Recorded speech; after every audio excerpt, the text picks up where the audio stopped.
Բարև ձեզ, Ստեփան Գրիգորյան YouTube-յան ալիքի մասնակիցներ։ Ողջունում եմ ձեզ բոլորիդ։ Այսօր հունիսի 17-ն է։ Ես այսօր մտնում եմ եթեր առավոտ շուտ։ Ինչի ես մտնում եմ հենց առավոտ շուտ եթեր։ Քանի որ լուրջ զարգացումներ են գնում Իրանում։ Իսրայելը սկսեց 5 օր առաջ ռմբակոծել Իրանը, լուրջ ռազմական գործողություններ Իրանի դեմ, Իրանը պատասխանում է, լուրջ վիճակ է, բայց ինչքան հասկանում եմ, այս վերջի օրվա ընթացքում Իսրայելը սկսեց ռմբակոծել Տեհրանը։ Հիշում եք, պաշտպանության նախարարը Իսրայելի խոստում էր տալիս Տեհրանը վերածել Բեյրութին։ Սկսվեց այս պրոցեսը։ Այդքան լուրջ պրոցես է դա, որ Միացյալ Նահանգների նախագահ Դոնալդ Տրամպը, որը գտնվում էր Կանադայում, ու այսօր պետք է լուրջ աշխատանք տարվեր գագաթնաժողովի ընթացքում, մեծ 7-նյակի գագաթնաժողովի ընթացքում, դուք գիտեք, այդ ամենազարգացած 7 երկրների գագաթնաժողովն է, որին բոլորը պատրաստվում էին, այնտեղ էլի կան խոշոր երկրների ներկայացուցիչներ, ընդհանուր թիվը 17 երկրների ղեկավարներ եւ Եվրամիության ղեկավարներ հավաքվեցին Կանադայում մեծ 7-նյակի նիստին։ Դոնալդ Տրամպը գնաց, շատ կարճ մնաց ու վերադարձավ Միացյալ Նահանգներ, ասելով, որ Մերձավոր Արևելքում լուրջ զարգացումներ սկսվեցին։ Չի կարող մնալ։ Մեծ 7-նյակը, ինչքան հասկացա, Մերձավոր Արևելքի հետ կապված չկարողացավ համատեղ հայտարարություն անել։ Շատ լրջանում է վիճակը։ Ես չեմ բացառում, որ Միացյալ Նահանգները Դոնալդ Տրամպը որոշում ընդունել միանալ Իսրայելին այդ ռազմական գործողությունների։ Դրա մասին մենք այսօր անպայման կխոսենք, բայց այդ փոփոխությունը Դոնալդ Տրամպի արագ վերադառնալը Միացյալ Նահանգներ, ռեալ չաշխատելը մեծ 7-նյակի շրջանակներում խոսում է լրջությանը պահի։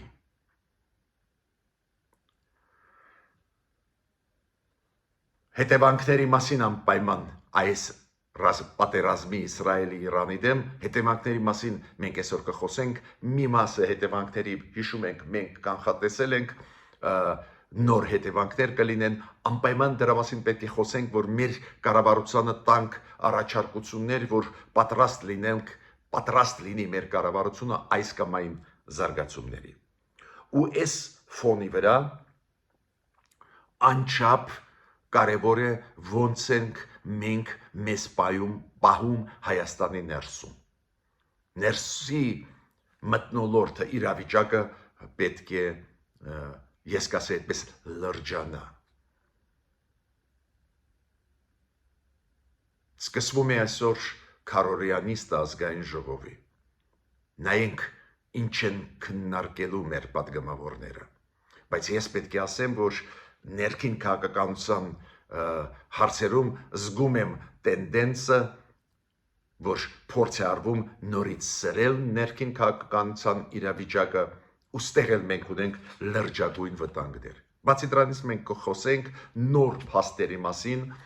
որոնք բարձրացնում են Իրանի փորձագետները կապված դրա հետ, ինչքանով է Ադրբեջանը ներգրավված իօգուտ Իսրայելի այս պատերազմում Իրանի դեմ։ Ուրեմն սկսում ենք այսօրվա մեր աշխատանքը, խնդրում եմ բաժանորդագրվել, կիսվել, լայքել, մեր աշխատանքը անչափ կարևոր է սփյուռքահայության համար, արցախահայության համար եւ բոլոր առանց բացառությամբ Հայաստանի Հանրապետության քաղաքացիների համար։ Նայեք, մեծ 7-նյակ, բոլորդ գիտեք, մեծ 7-նյակը այդ ամենազարգացած երկրներն աշխարհի։ Դրա մեջ մտնում է Միացյալ Նահանգները, Կանադան, Ճապոնիան եւ 4 եվրոպական երկրներ՝ Մեծ Բրիտանիա, Ֆրանսիա, Գերմանիա եւ Իտալիա։ Միշտ մեծ 7-նյակի գագաթնաժողովին նաեւ այլ երկրների նախագահներ էին հրավիրվում ղեկավարներ, օրինակ այս անգամ օրինակ Մեքսիկայի նախագահան նաև հրավիրված էր։ 15 լիդեր ղեկավար պետությունների հավաքվեցին Կանադայում։ Այսօր պետք է լիներ հունիսի 17-ին պետք է լիներ գլխավոր նիստը, որտեղ որ պետք է որոշվեին շատ ու շատ հարցեր, ավելի ճիշտ արձագանքներ շատ ու շատ հարցերին պետք է տրվեին։ Նախատեսվում էր, որ գլխավոր հարցը կլինի Ուկրաինայի հարցը, այս անգամ գլխավոր հարցը դարձավ Մերձավոր Արևելքում պատերազմական գործողությունները Իսրայելի Իրանի դեմ, բայց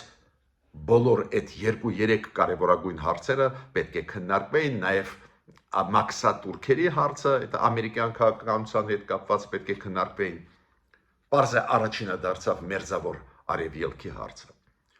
Ու մտահոգությունով ձեզ պետք է ասեմ, որ 7 լիդերները չկարողացան ընդհանուրի գալ Մերձավոր Արևելքի հարցի հետ կապված։ Ինչու՞։ Եվրոպական երկրները մեծ յոթնյակի իրանք առաջարկում էին, պարզ է, ասել, որ Իսրայելը իրավունք ունի Իրան պաշտպանել, որ Իսրայելի դեմ ահաբեկչական ակտերը անթույլատրելի են, դա հասկանալի է, ավելին ուզում էին ֆիքսեին, որ Իրանը չպետք է ունենա միջուկային զենք, դա էլ հասկանալի է, բայց եվրոպական երկրները ուզում էին, որ այն հայտարարության մեջ, որը մեծ յոթնյակը աներ, եթե աներ, անպայման տեքստում լիներ դեէսկալացիայի կոչը, որ այս ռազմական գործողությունները դադարեցվեն, որ չշարունակվի էսկալացիան, չշարունակվի ընդլայնվել պատերազմական գործողությունները, ծավալը պատերազմական գործողությունների։ Միացյալ Նահանգները խստիվ դեմ էին։ Իմիջիալ ձեզ ասեմ, որ Դոնալդ Տրամպը դրա մասին ասել է միջև հասնելը Կանադա, այդ գագաթնաժողովը մեծ յոթնյակի անցնում էր այս վերջի 2 օրը հենց Կանադայում։ Հիմա Դոնալդ Տրամպը պարզվեց շուտ լքեց այս նիստը մեծ յոթնյակի։ Ինքը բացատրություն տվեց, դա պարզվեց ուղղակի կես ժամ, 1 ժամ առաջ։ Ինքը դա բացատրեց նրանով, որ էլ ավելի սրվեց իրավիճակը Մերձավոր Արևելքում։ Որ պատճառներն են, որ իրոք Դոնալդ Տրամպը արագ լքեց այդ մեծ յոթնյակը, միջդեռ նաև ինքը մեծ տեղ էր տալիս այդ յոթնյակին։ Ես կարծում եմ պատճառներից մեկը նա էր, որ ինքը հասկացավ, որ եվրոպական երկրների հետ ինքը չի կարողանալու ընդհանուր հայտարարության գալ Մերձավոր Արևելքի հետ կապված իրավիճակին ու տարաձայնությունը ես նոր ասեցի, մենակ մեկ հարցում է, որ եվրոպական երկրները 4 Մեծ Բրիտանիան, Իտալիան, Ֆրանսիան, Գերմանիան պահանջում են, որ դեէսկալացիայի պահանջը լինի, որ դադարեցվեն ռազմական գործողությունները, մինչդեռ եվրոպական երկրներն էլ Ամերիկայի պես պաշտպանում են իրավունքը Իսրայելի պաշտպանվել, պաշտպանում են այն թեզը, որ Իրանը չպետք է ձեռք բերի միջուկային զենք։ Բայց նույնիսկ դրան համաձայն չի Դոնալդ Տրամպը։ Ուրեմն այն, որ ընդհանուրի չեկան, պարզ է Դոնալդ Տրամպը դժգոհ էր ու լքեց։ Բացի դրանից ես չեմ բացառում, որ Դոնալդ Տրամպը ուզում է աջակցել Իսրայելին։ Իսրայելը սկսեց հիմա բավական լայնամասշտաբ հարվածներ հասցնել Տեհրանին, բայց Իրանը ինչքան պարզվեց բավական լուրջ հակահարվածներ է տալիս, ասեմ ձեզ այս գիշերը այսօր Իրանի մեծ թվով հրթիռները հասան Իսրայել, հակաօդային համակարգը Ամերիկայի գտնվող Իրաքում չկարողացավ էֆեկտիվ օգնել Իսրայելին ու շատ հրթիռներ հասան Իսրայել ու վնասներ տվեցին, միգուցե դա էլ է նաև պատճառ, որ Դոնալդ Տրամպը վերադարձավ Ամերիկա հանձնարարականներ տալու համար, ես չեմ բացառում, որ Դոնալդ Տրամպը ավելի ակտիվ ուզում է միջամտել այդ ռազմական գործողությունների այդ process-ի մեջ, Ուրեմն գործոններ շատ են, ինչու Դոնալդ Տրամպը վերադարձավ Միացյալ Նահանգներ այդքան շուտ ռեալ չաշխատելով այդ գագաթնաժողովի շրջանակներում, բայց գլխավորը նա է, դրանից ես գալիս եմ եզրակացության, որ մոտ ժամերը էլ ավելի թեժ վիճակ կլինի Իրանում ու կոչ եմ անում մեր կառավարությանը ուշադրություն դարձնել դրա վրա։ Մեզանից չեմ ասում, որ շատ բաներ է կախված, բայց մեզանից կախված են քայլեր պաշտպանելու Հայաստանը, մի քիչ ուժեղացնելու մեր պաշտպանողականությունը հարավում Հայաստանի, ստեղ կոնկրետ հանձնարարականներ պետք է տա կառավարությունը, օրինակ մի քանի հետևանքների մասին մի քիչ ավելի ուշ ես կխոսեմ, բայց այդ հետևանքները մասին մենք խոսել ենք, բայց հիմա նոր հետևանքներ կգնան, քանի որ ինչքան ես հասկանում եմ, Տեհրանի ռմբակոծությունները սկսվեցին այս վերջի մեկ օրը, բայց Իսրայելը կենտրոնանա հիմա հենց ոչնչացնելու մայրաքաղաքը Իրանի ու դա լրջագույն հետևանքներ կբերի նաև այդ թվում հարևան պետությունների համար։ Ես պետք է ասեմ նաև իմ կարծիքով Տրամպը չդուրս եկավ Կանադայից շուտ, իդեպ ասեմ ձեզ նախատեսվում էր հանդիպումը Տրամպի Զելենսկու հետ, Ուկրաինայի նախագահի հետ, բարձը չկայացավ, եթե Տրամպը շուտ դուրս եկավ, բացի դրանից Տրամպը իմ կարծիքով շուտ դուրս եկավ, քանի որ եվրոպական երկրները եւ Ճապոնիան կտրականապես դեմ են, որ Ռուսաստանը լինի միջնորդ Իսրայել-Իրան այս հակամարտության մեջ, դու գիտեք Դոնալդ Տրամպը այդ առաջարկը արեց մեծ յոթնյակում, որ Ռուսաստանը ուզում է միջնորդ լինել, Տրամպը համաձայն է, օրինակ նախագահ Մակրոն ասում է, որ միջնորդության մասին է, ոնց կարա միջնորդ լինի Իսրայել-Իրանի միջև Ռուսաստանը, երբ որ ինքը խախտում է միջազգային նորմերը ու մեծ պատերազմ է վարում Ուկրաինայի դեմ, ես չեմ բացառում, որ այդ բոլոր գործոնները ու անհամաձայնությունները բերեցին նրան, որ Դոնալդ Տրամպը լքեց, բայց դա ավտոմատ նշանակում է, որ ել ավելի կսրվի իրավիճակը Իրանի շուրջ։ Ուրեմն մենք պատրաստ պետք է լինենք, ուրեմն ես կոչ եմ անում կառավարությանը դրա վրա ուշադրություն դարձնել։ Նայեք, մեր կառավարության պաշտոնյաները երեք ասեցին, որ օրինակ կան պրոբլեմներ մեր բեռները տեղափոխել Բանդարաբաս նավահանգստից եւ այլ տեղերից Իրանի դեպի Հայաստան։ Դուք գիտեք, մենք ունենք բավական մեծ առևտուր Իրանի հետ ու շատ ապրանքներ կամ Իրանից գալիս են Հայաստան, կամ Իրանի տարածքով մտնում են Հայաստան։ Ու պարզվեց, որ հիմա կան պրոբլեմներ։ Մեր բեռները հիմա Իրանում ինչ որ չափով ավելի դանդաղ հասնում են Հայաստան, պրոբլեմներ կան, պարզա մեծ պատերազմ սկսվեց Իրանի դեմ ու շատ հասկանալի է այս կոմունիկացիոն պրոբլեմը, որ առաջանում են։ Բայց դա դժվար չէր կանխատեսել, քանի որ Իրանի տարածքով է գնում պատերազմը, Իսրայելը ռմբակոծում է Իրանի օբյեկտները, պարզ է, որ այս ձևի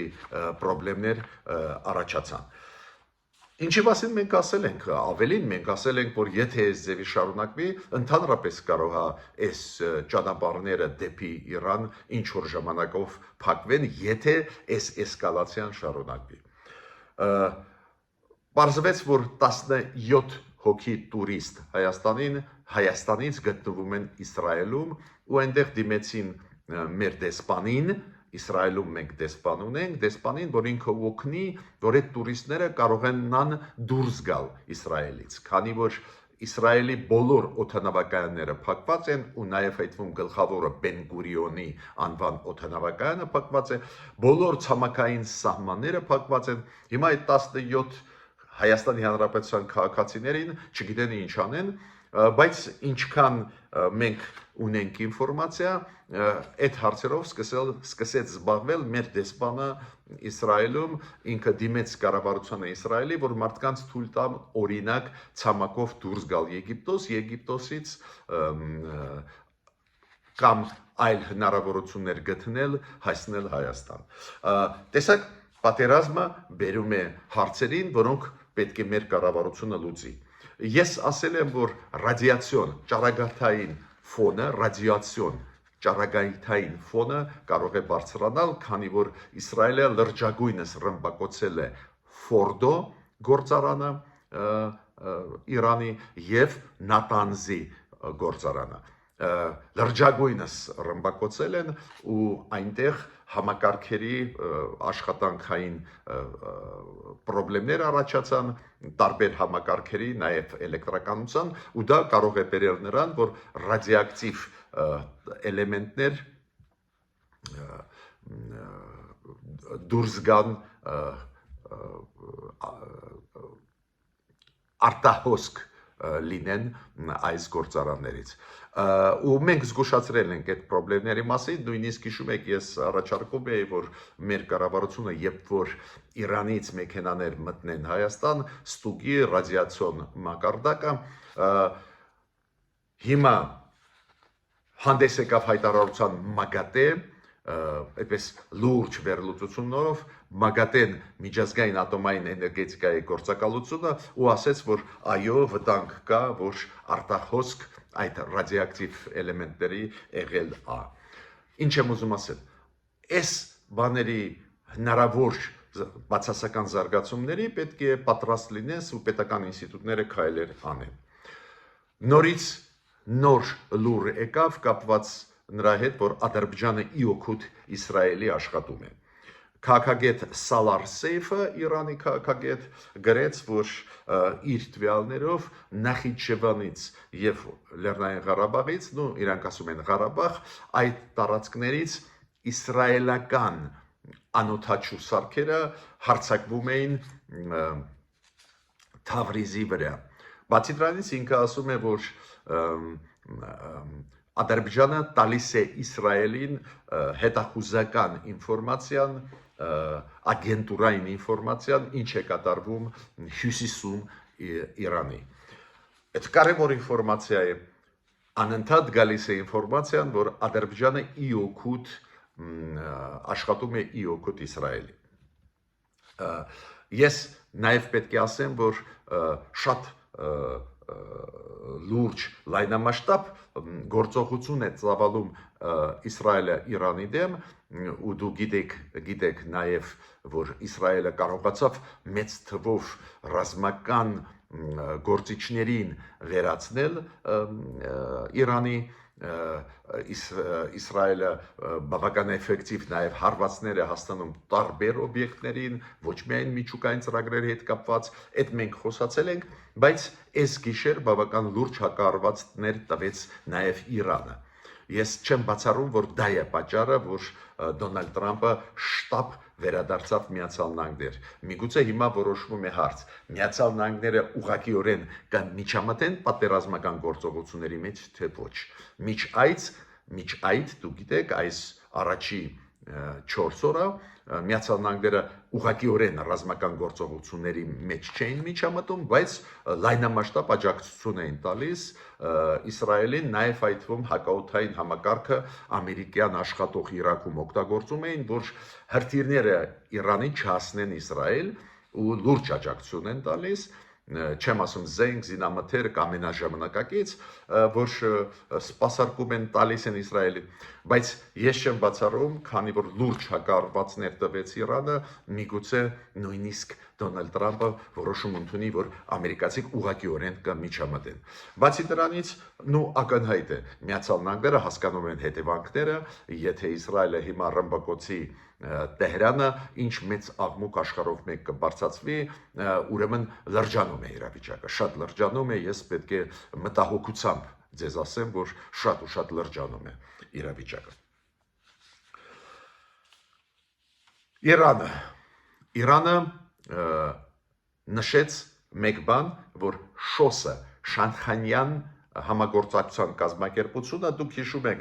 ինքը ստեղծված էր Չինաստանի եւ Ռուսաստանի կողմից, դրա մեջ մտնում են նաեւ 4 կենտրոնական ասիական երկրներ, այդ 6 երկրները ստեղծեցին այդ կազմակերպությունը։ Ստեղծեցին 2001 թվին։ Շանխանյան այդ համագործակցության կազմակերպությունը, որտեղ որ գլխավոր դերը պարզը Չինաստանն ու Ռուսաստանն են կատարում, բայց բավական ակտիվ աշխատում է իր տարածաշրջանում, հետո ավելի ուշ 2017 թվին այդ կազմակերպության մեջ մտան Հնդկաստանը եւ Պակիստանը ու ավելի ուշ 2 տարի առաջ 2023 թվին Իրանը։ Այս Շանխանյան կազմակերպությունը շատ խիստ քննադատեց, դատապարտեց Իսրայելին։ Կոպիտ ասած հաշվի առավ, որ Իրանը այդ կազմակերպության անդամ է։ Ես դեռ չեմ տեսնում, որ Չինաստանը կամ Ռուսաստանը աջակցեն Իրանին, ասենք ռազմական ոլորտում ինչ-որ բանով, այդ չի երևում դա, բայց գոնե դիվանագիտական հայտարարություն արեցին։ Ինչի ես այդ օրինակը բերում եմ, մենք հիշում ենք, սպասում էինք, որ ՀԱՊԿ-ը քննադատի Ադրբեջանի ագրեսիան Հայաստանի դեմ, այդպես էլ չքննադատեց ՀԱՊԿ-ը, դրա պատճառով Հայաստանը սարեցրեց իր անդամակցությունը։ Նու Շանխանյան կազմակերպությունը գոնե իր դիվանագիտական պարտքը կատարեց այն գործողությունները, որը Իսրայելը կատարում է Իրանի դեմ, գոնե իրանք դատապարտեցին, պահանջեցին Իսրայելից դադար տալ, հարձակվել Իրանի վրա, ասեցին, որ դա միջազգային նորմերի դեմ է։ Հարցը հիմա նրանում չի, ինձ օրինակ այդ կազմակերպությունը ընդհանրապես հետագարկել չի, բայց Իրանը անդամ է այդ կազմակերպությունը, գոնե այդ կազմակերպությունը դիվանագիտական հայտարարություն արեց, դատապարտեց Իսրայելին։ Բայց Իրանը ճիշտ է անում, պահանջում է նաև արձագանք BRICS-ից։ BRICS-ը դուք գիտեք, հիմնել են Բրազիլիան, Ռուսաստանը, Հնդկաստանը, Չինաստանը եւ Հարավ-Աֆրիկյան Հանրապետությունը։ Հետո մտան Եգիպտոսը, Իրանը,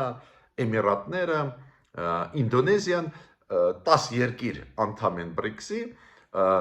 ու Իրանը հիմա պահանջում է, որ BRICS-ն էլ անի հայտարարություն կապված այս իրադարձությունների հետ։ Դժվարանում եմ ասել, որ երկիրն է դեմ, որ այդ հայտարարությունը արվի, բայց դեռ BRICS-ը չի արել այդ հայտարարությունը։ Բայց Իրանի կեցվածքը մոտեցումը շատ ճիշտ է։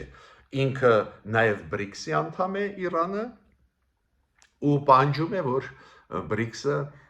հայտարարությունով հանդես գա ու դատապարտի Իսրայելի հարձակումը Իրանի վրա։ Շատ կարևոր, մենակ մեկ շատ կարևոր եւ դրական լուր կա, երեք ավելի ճիշտ այսօր առավոտ շուտ կանուխ կայացավ բազմակողմ կոլեկտիվ քննարկում Իրանի արտգործնախարար նախարար Արաղչիի հետ, Ֆրանսիայի, Գերմանիայի եւ Մեծ Բրիտանիայի արտգործնախարարների հետ։ Նաեւ այդ հանդիպանը մասնակցել է Կայա Կալասը, որը Եվրոմիության արտգործնախարարն է։ Ուրեմն 4 եվրոպական արտգործնախարարներ ունեցել են հերոխոսազրույց Իրանի արտգործնախարարի հետ։ Քննարկել են հարցեր, իրանք գիտեք այդ բոլոր արտգործնախարարները իրանց նախագահների հետ գտնվում են Կանադայում ու Կանադայից իրանք կապնվել են Արաղչիի հետ։ Արտգործնախարարը Իրանի նկարագրեց իրավիճակը, բայց ինչքան ես հասկացա, Արաղչին ասեց, մինչև Իրանը չի դադարեցնի ագրեսիվ իր քայլերը Իրանի դեմ, Իսրայելը մինչև չդադարեցնի ագրեսիան Իրանի դեմ, Իրանը չի մտնի բանակցային process-ի մեջ։ Իրանը դեմ չի բանակցել, Իրանը դեմ չի հրաժարվել միջուկային ծրագրերից, այդ ֆիքսեց պարոն Արաղչին, բայց ինքը ասեց, որ առանց միջև մինչև Իսրայելը չդադարեցնի ռմբակոծությունները Իրանի, այդ ռազմական գործողությունները, ոչ մի բանակցային process չի լինի։ Նու պարզ է եվրոպական երկրները ասեցին, որ պատրաստ են միջնորդ լինեն, ու ես երեք ձեզ ասել եմ, ես կարծում եմ, որ միջնորդությունը այս եվրոպական երկրների հիմա շատ կարևոր է։ Միացյալ Նահանգների միջնորդությունը միգուցե Տրամպը անկեղծ էր, բայց բերեց այդ պատերազմական գործողությունների։ Ուրեմն միջնորդը պետք է լինի ավելի անաչառ, ու ես հույսով եմ, որ եվրոպական միջնորդությունը իր արդյունքները կտա։ Հիմա ուզում եմ նաև անդրադառնալ այն այցելության, որը ունեցավ Վահան Կոստանյանը, փոխարտգործնախարարը Հայաստանի Անկարա, ինքը գտնվում է Անկարայում, հանդիպում կայացավ փոխարտգործնախարարի հետ, Թուրքիայի փոխարտգործնախարարի հետ։ Ես դա կապում եմ այն հայտարարությունների հետ, որը արել է եւ վարչապետ Փաշինյանը եւ արտգործնախարար Միրզոյանը Հայաստանի։ Հիշում եք, իրանք ասում էին, որ Թուրքիայի հետ կան կոնտակտներ, ու ես չեմ բացառում, որ այս երբ որ իրանք ակնարկ էին անում, որ գնում է ինչ-որ process Թուրքիայի հետ, իրանք նկատի ունեին նաև այս ձևի հանդիպումներ, ու դա ինձ հուշում է, որ չի բացառվում, որ մոտ ժամանակներս նաև ավելի բարձր մակարդակով մենք կունենանք Թուրքիայի պաշտոնյաների հետ հանդիպումներ, ավելի բարձր մակարդակով։ Ես ավարտում եմ իմ ելույթը, իմ կոչս նա է ընդդիմության Հայաստանի, պրոռուսական ընդդիմության, մեր հայ առաքելական եկեղեցու սպասավորներին։ Ես կոչ եմ անում, քանի որ լսեցի վերջի մի քանի օր տարբեր հայտարարություններ, ես կոչ եմ անում չսրել իրավիճակը Հայաստանի ներսում։ Իրոք շատ լուրջ է վիճակը։ Այդ զարգացումները Իրանի հետ սկսեցին ազդել մեր վրա, դուք տեսնում եք, բայց էլ ավելի լուրջ ազդեցություն կարող են ունենալ, քանի որ Իսրայելը սկսեց ռմբակոծել լայնամասշտաբ Տեհրանը, ու դա լուրջ հետևանքների կարող է բերել, ապակայունացում այդ երկրում մեծ թվով փախստականներ դեպի մեր սահմաններ եւ այլ եւ այլ։ Ես չեմ ասում, որ այդ սահմանը վտանգի տակ կլինի, դրանից կարող է օգտվել Ադրբեջանը, ուրեմն շատ կարևոր է ներսումը ավելի հանգիստ մթնոլորտ, որ մենք ունենանք։ Հույսով եմ այդ նիստը, որը հեսա պետք է սկսվի ազգային ժողովի այսօրվա, չի բերի մեզ նորից այն վիճակի, որ մենք տեսնենք իրար վիրավորական խոսքեր ընդդիմության եւ իշխող ուժի միջև իրար փնովել եւ այլ եւ այլ։ Լուրջ է վիճակը, ես կոչ եմ անում մեզ բոլորիս լրջանալ, լուրջ է վիճակը, ուրեմն ինչքան համախմբված մենք ներսում մնանք, ինչքան գրագետ արձագանքենք այն վտանգներին, որոնք առաջանում են ոչ միայն ու ոչ այդքան մեր առջև, ինչքան այլ խաղացողների առջև, բայց մեր առջև էլ կլինեն, որ մենք կարողանանք հանգիստ մթնոլորտում լուծել։ Ես ավարտեցի ելույթը, մինչ նոր հանդիպումներ։